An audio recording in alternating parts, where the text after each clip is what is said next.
Go on, take a deep breath. Feel that? That rush of air filling your lungs, firing up every cell in your body.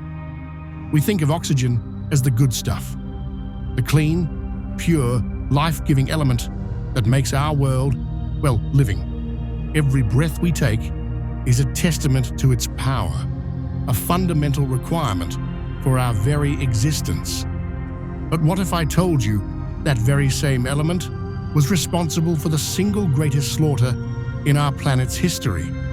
What if Earth's first and deadliest killers weren't giant predators with teeth and claws, but tiny microbes that unleashed a poison that choked the sky, froze the oceans, and wiped out nearly everything alive? This isn't just a scientific theory, it's a planetary saga, a deep history that reshaped our world. This is the story of how a global catastrophe created our world.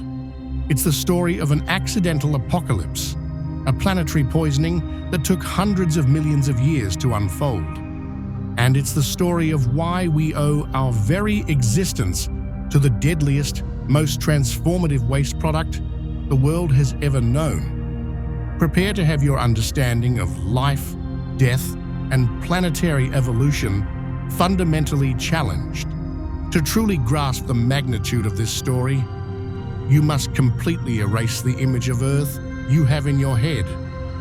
Forget the vibrant blue marble, the swirling white clouds, the lush green continents. The world we're journeying back to is a truly alien planet, a stark contrast to the one we inhabit today. We have to go way back. Not thousands of years, not even millions. We're talking over 2.5 billion years, to a period geologists call the Archean Eon. This was a time when Earth was a very different place, a world utterly unrecognizable to modern eyes. The sky isn't blue. Instead, it's a hazy, thick orange-pink, shrouded in a dense methane smog. This atmospheric composition was a direct consequence of the early Earth's chemistry and the life forms that dominated it. The sun, too, was different. It was a pale, weaker star, about 15% dimmer than it is today. Yet its faint light still powered the nascent biological processes. And the oceans? They aren't blue either. They're a strange, murky olive green, not from algae, but because they're saturated with dissolved iron. If you were standing on the shore of some ancient volcanic island, the waves lapping at your feet would feel slick, almost metallic, a testament to the vast quantities of iron leaching into the primordial waters. And there's something else critically missing. There's no free oxygen. None. Not in the air, not in the water. For the first couple billion years of its history, Earth was an anoxic world, a world without oxygen. Any tiny bit that did show up, perhaps from sunlight, splitting water molecules in the upper atmosphere, was instantly gobbled up by reactive gases like methane in the air or dissolved iron in the crust. This constant chemical scavenging ensured that oxygen, if it appeared, was quickly neutralized, preventing its accumulation. But this world wasn't dead. Far from it. Life had already been kicking around for over 1 billion years, having originated perhaps 3.8 billion years ago. In warm, shallow waters and around deep-sea hydrothermal vents, the planet was teeming with microscopic life. These were the true rulers of ancient Earth, single-celled bacteria and archaea. They were obligate anaerobes, which means they didn't just tolerate the absence of oxygen, they actively thrived in it. In fact, to them, oxygen was a violent, corrosive poison, a highly reactive molecule that would tear apart their delicate cellular machinery. Their entire way of life, their metabolic pathways, had evolved in a world utterly devoid of this element. They thrived on a diet of whatever chemicals the primordial ocean served up, sulfur, hydrogen, iron, and various organic compounds. Some of the oldest fossils we have, called stromatolites, are these layered, mound-like structures built by vast mats of these ancient microbes, and remarkably, we can still find them forming in a few rare places today, offering a living window into the deep past. For hundreds of millions of years, this was how things were. Life was simple, small, and largely stayed hidden under the waves, safe from the harsh ultraviolet radiation of the young sun, because there was no ozone layer to protect the surface. The anaerobes were the undisputed kings of a quiet, stable, and utterly alien world. They were just carrying on, generation after generation, completely unaware that a revolution was brewing. A biological invention was about to appear that wouldn't just challenge their reign, but shatter their entire world, and in doing so, set the stage for a planet they could never have imagined. A planet that could, one day, create us. So what kicked this whole thing off? It wasn't a cataclysmic meteor strike or a supervolcano eruption. It was a quiet, microscopic innovation inside a single cell, a subtle shift in metabolic machinery that would have profound planetary consequences. A new kind of bacteria evolved, a group we now call cyanobacteria.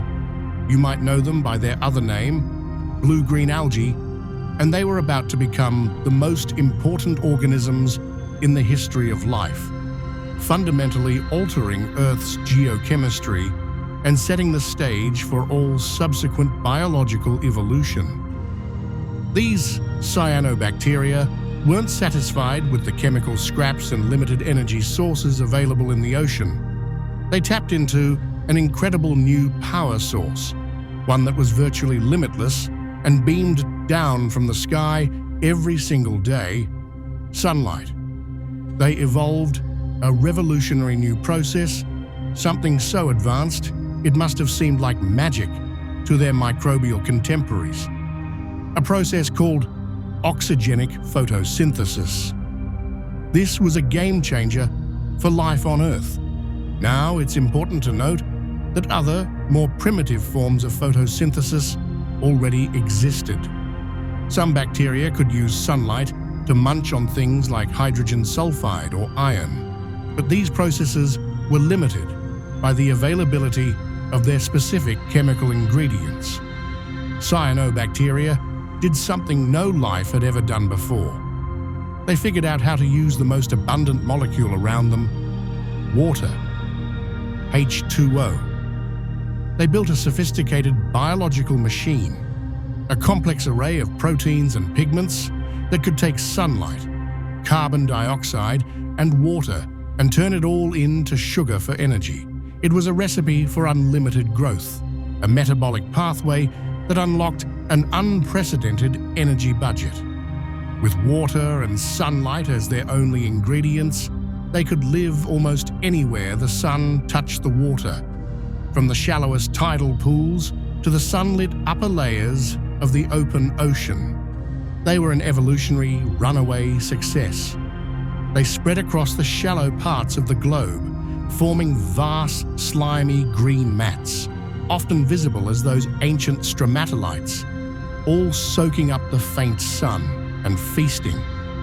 But this incredible new process had a critical side effect: a waste product. For every molecule of sugar they made, for every unit of energy they captured, they released a molecule of something else. Something the world had never really seen before, in significant quantities. Oxygen. To the cyanobacteria, this oxygen was just exhaust, a byproduct of their efficient energy production. They pumped it out into the water without a second thought, like tiny factories puffing smoke into the sky. But this wasn't harmless smoke. It was a highly reactive, aggressive molecule. To the rest of the anaerobic world, the dominant life forms that had thrived for billions of years, it was a deadly poison that ripped cells apart, scrambled their internal machinery, and destroyed their delicate biochemical pathways. Oxygen, with its strong oxidizing power, would literally corrode their cellular components.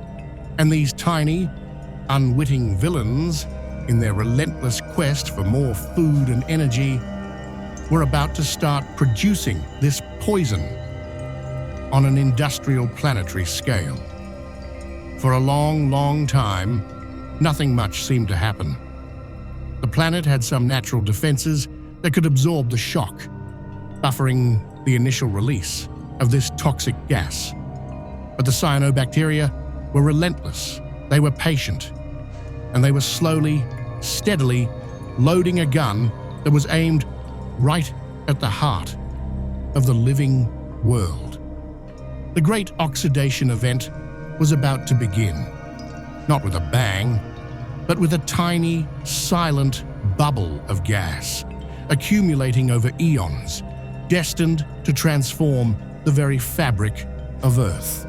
For hundreds of millions of years after cyanobacteria first appeared and began their revolutionary photosynthesis, the world didn't change all that much on the surface.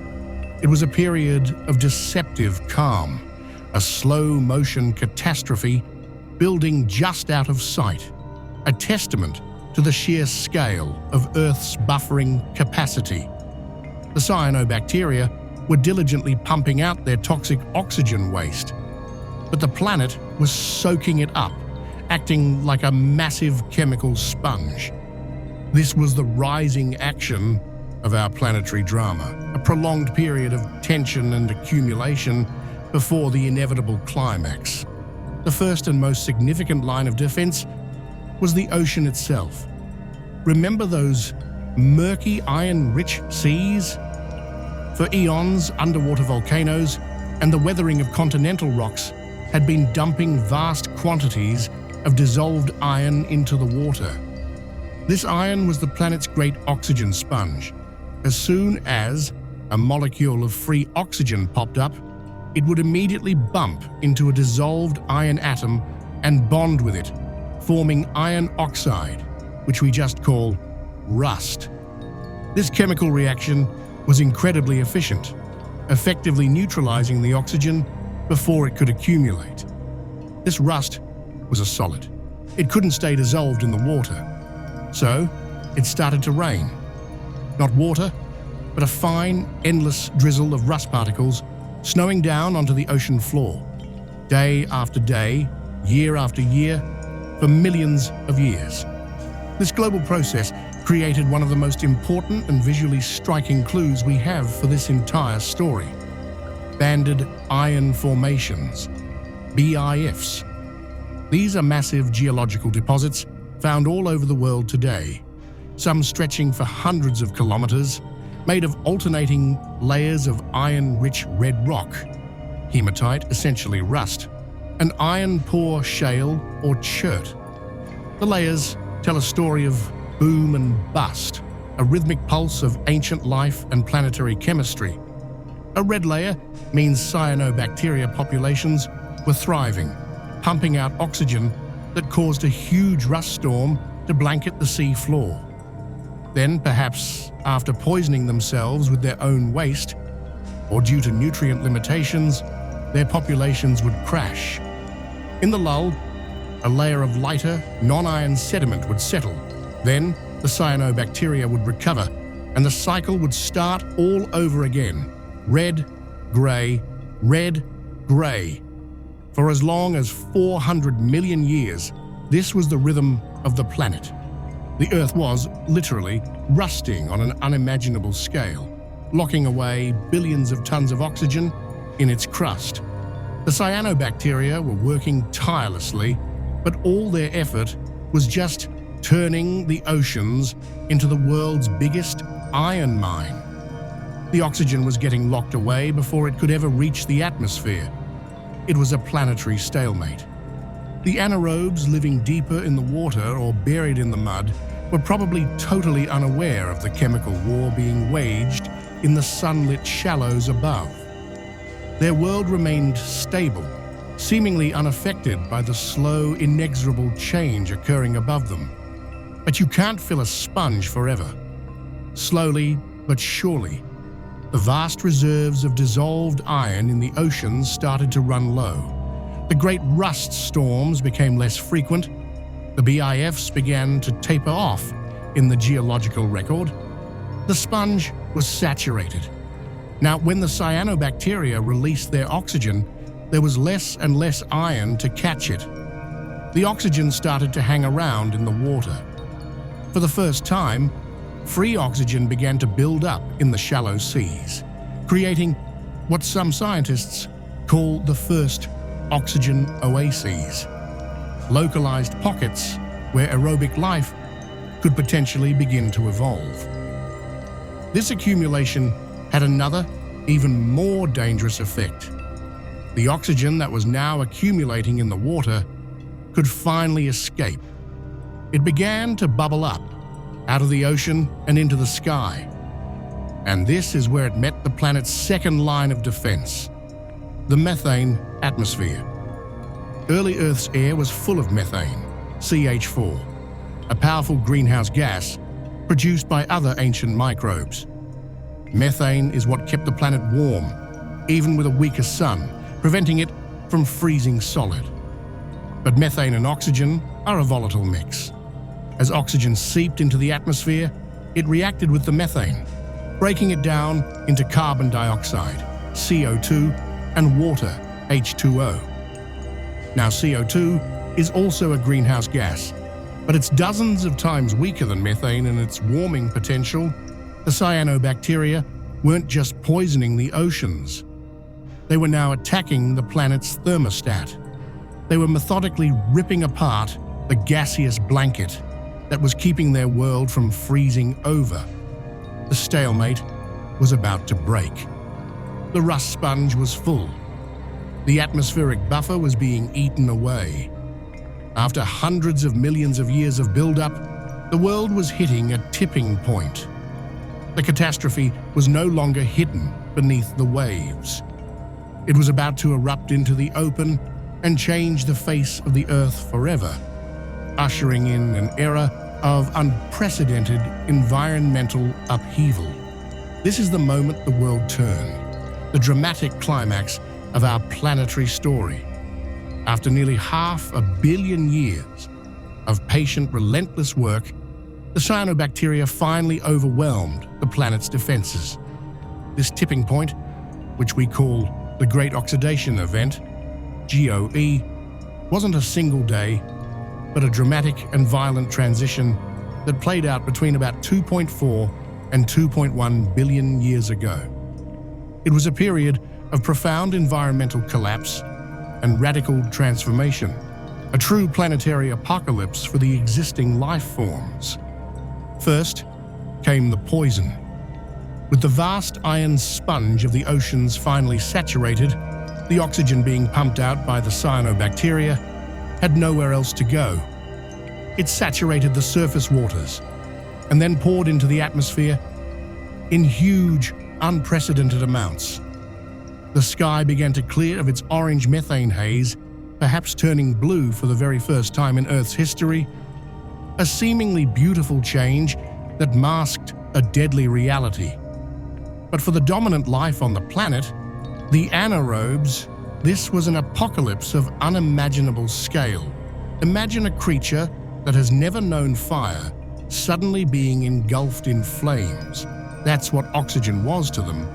It was a holocaust on a microbial scale. This highly reactive element, with its strong electron-accepting properties, tore through their cells, oxidizing their delicate proteins, lipids, and DNA, and savaging their internal machinery. It was poison, pure and simple. Life that had thrived for over 1 billion years in a calm, oxygen-free world suddenly had no place left to hide. The vast majority of anaerobic life on Earth was wiped out, unable to cope with the sudden, pervasive toxicity. It was arguably the biggest mass extinction in our planet's history, far surpassing the dinosaur extinction, and it wasn't caused by an asteroid, but by the metabolic waste of their microscopic neighbors. But the catastrophe didn't stop there. In their relentless quest for growth and energy, the cyanobacteria had made a terrible planet-breaking mistake. By pumping out all that oxygen, they had systematically destroyed the methane in the atmosphere, the crucial greenhouse gas that had been keeping their world warm. And with the sun still much weaker than it is today, the consequences were devastating. The planet's temperature plummeted. This triggered a runaway ice age on an unimaginable scale, an event scientists call the Huronian glaciation. It was so extreme, some call it the planet's very first snowball Earth. Glaciers formed at the poles and crept downwards relentlessly. The cooling fed itself. White ice reflected more sunlight back into space than the dark ocean, causing even more cooling in a positive feedback loop. It was a vicious cycle that plunged the planet into a deep freeze. For what may have been as long as 300 million years, the Earth was encased in ice. Some models suggest the ice was miles thick and may have stretched all the way from the poles to the equator, creating a truly global ice shell. The planet that was once a hazy, warm, alien world became a bright white cue ball in space, a frozen tomb. Life was driven to the very brink. It clung on in tiny, isolated pockets, maybe near volcanic hot springs, in patches of thin equatorial ice where some sunlight could penetrate, or deep in the dark, oxygen-free mud and rock where the poison couldn't reach. The world was frozen, silent, and nearly sterile. The cyanobacteria, the architects of this new, harsh world, were almost wiped out by their own success. Their factories had produced a world they themselves could barely survive in. From the outside, it would have looked like life on Earth had failed. The great experiment was over. A single, tiny organism had been given a revolutionary new power, and in its mindless drive to spread, it had poisoned its siblings, shattered the climate, and entombed its own planet in a global prison of ice. The apocalypse was complete, or so it seemed. An apocalypse is never truly the end of the story. It's merely the end of a story, a dramatic turning point that sets the stage for a new narrative. For the next few 100 million years, the Earth remained locked in its icy grip, a testament to the profound impact of the Great Oxidation Event. But beneath the ice, and in the long ages that followed, life did what it does best. It adapted, innovated, and ultimately found a way not just to survive, but to thrive in the radically transformed environment. The survivors of the oxygen holocaust and the Great Freeze wouldn't just reclaim the planet, they would build a new world from the ruins of the old one, a world with extraordinary potential, a world that could eventually give rise to complex multicellular organisms and ultimately to us. The first step was a slow, agonizing thaw. Volcanoes, which never stopped erupting, kept pumping gases like carbon dioxide into the atmosphere. With the planet's surface locked under miles of ice, the CO2 from these eruptions couldn't be easily absorbed by rocks through weathering processes as it normally would. So it just built up for millions of years, accumulating to incredibly high concentrations until it created a new super greenhouse effect, powerful enough to finally melt the ice. When the planet emerged from its snowball state, it was a different place. The air was now permanently, if thinly, oxygenated. The old world of the anaerobes was gone forever, replaced by an atmosphere that was slowly but surely becoming more hospitable to oxygen-breathing life. This new, oxygen-rich world presented both a deadly challenge and an incredible opportunity. While countless anaerobic lineages had vanished, some had survived in oxygen-free hideouts, like deep-sea mud, where their descendants still live today, clinging to the ancient ways. But other microbes did something far more radical, a true evolutionary leap. Instead of hiding from the poison, they learned to use it. They evolved a powerful new way to live, aerobic respiration. This was the real game changer, the fundamental innovation that unlocked the path to complexity. These new organisms didn't just tolerate oxygen, they breathed it, harnessing its destructive power for their own benefit. They developed the sophisticated cellular machinery to burn food for energy using oxygen as the final electron acceptor. This process was a quantum leap in efficiency. Breathing oxygen could release 16 to 18 times more energy from the same amount of food compared to the old anaerobic methods. It was like discovering nuclear power after relying on campfires. Suddenly, life had access to a massive surplus of energy, a budget that allowed for unprecedented biological innovation. This new energy budget allowed for incredible innovations. One of the most important was the evolution of eukaryotes, a kind of cell characterized by a nucleus and other membrane-bound organelles. This likely happened through a process called endosymbiosis, when one microbe engulfed another, a tiny bacterium that was an expert at breathing oxygen. Instead of digesting it, the host cell put it to work. That engulfed bacterium became the mitochondrion, the power plant that's inside almost every one of your cells today, tirelessly generating ATP. This great engulfing was the foundational event for all complex life, providing the energy necessary for larger cell sizes and more intricate cellular processes.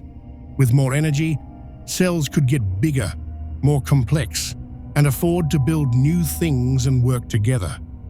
The stage was set for multicellular life, and high above, the new oxygen-rich atmosphere was creating another critical shield. The sun's ultraviolet radiation, which had once sterilized the planet's surface, was now striking oxygen molecules, O2, and splitting them apart. These single oxygen atoms then recombined with other O2 molecules to form O3, ozone. The ozone layer began to form, a planetary sunscreen protecting the surface from the harshest solar rays for the first time. Now, life could come out of hiding. It was no longer trapped in the deep water or beneath protective rock layers. The shallow seas, and eventually the land itself, became safe to live in. The world was primed for an explosion of new life. The long, slow period that followed the Great Oxidation, sometimes called the Boring Billion by geologists, was actually a time of quiet, steady invention, as life figured out what to do with its new toolkit. By about 800 million years ago, the first true animals like sponges appeared. They were followed by the bizarre creatures of the Ediacaran period.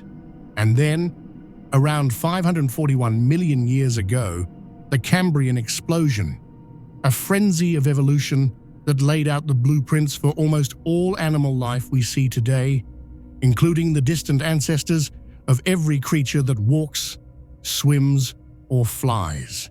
The world forged by the oxygen catastrophe was a world of possibility. It was a world that could support large, active predators and sprawling ecosystems. It was a world that could support us. Think about that incredible journey. A planet born without oxygen, ruled for billions of years by life that was poisoned by it. Then, one humble microbe evolves a new trick. turning sunlight and water into energy and releasing a toxic gas as waste. That waste slowly rusts the oceans for 500 million years before choking the atmosphere, killing nearly everything, and plunging the world into a global ice age that almost ended the story entirely. But from that apocalypse, a new world was born. The survivors learned to breathe the poison, turning it into a source of immense power. This high-energy lifestyle funded the evolution of complexity, of big bodies, of animals, of brains, and eventually of consciousness. It's a profound testament to life's resilience and its capacity to fundamentally reshape its environment. The irony is one of the grandest in all of science. The deadliest killer in Earth's history wasn't a dinosaur or an asteroid, it was a humble bacterium, and its poison was oxygen. The very element we equate with life caused the greatest extinction the world has ever known. A planetary reset that paved the way for everything that followed. So the next time you take a deep breath, remember the cyanobacteria. Remember the rust storms, the poison air, and the snowball earth. You aren't just inhaling air, you're breathing in the legacy of an accidental apocalypse, a testament to the incredible, often violent history of our planet. You are a direct beneficiary of a global slaughter. We think of ourselves as the pinnacle of evolution, but we are only here because 2.5 billion years ago, Earth's first killers created a world where a creature like you could one day exist. We truly and profoundly owe our existence to them. If this deep dive into Earth's ancient history fascinated you, hit that like button. Share this story with your friends, especially those studying biology, history, or environmental science. And don't forget to subscribe for more journeys into the incredible past and future of our planet. What other ancient mysteries should we uncover next? Let us know in the comments below.